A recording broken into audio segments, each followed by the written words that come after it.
გააბლოვა ხო და მე რა ბასკეტით თუ იქნება აქეთ თუ იქნება გაიოს აქეთ შამათვირას ვერ მოახერხა. ო არა თქო ზემოსული ყოველწლიურია ასეთი რა თამაშია უმეთრე და ეგეთი ის არის ყველაზე მნიშვნელოვანი.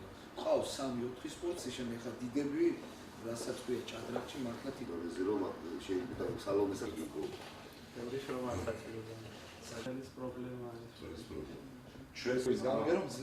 საქართველოს ვაჟთა 72 ჩემპიონატზე მივიღე მონაწილეობა და გავხდი ამ ტურნირის გამარჯვებული. 11 შესაძლებლობიდან ავიღე 9 ქულა. და რითაც მოვიპოვე საგზური ევროპის ჩემპიონატზე ასპარეზების. შემდეგ მე ავიღე კიდევ 2 ბალი დიდოსტატის საერთაშორისო წოდების და ერთსაც კიდე რო ავიღე პირველს გავხდები საერთაშორისო დიდოსტატი.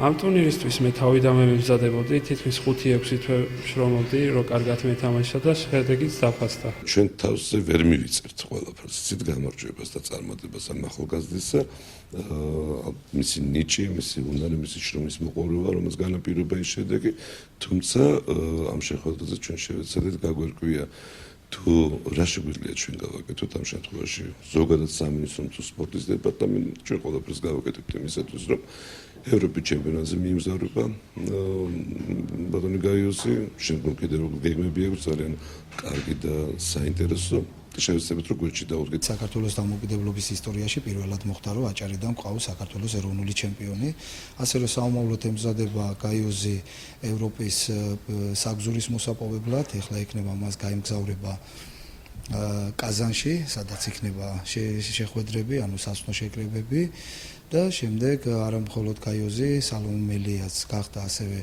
ვიცე ჩემპიონი რომელიც საერთაშორისო დიდოსტატის მოსაპოვებლად ემზადება უფრო იაფიჭდება ხელშეკრულების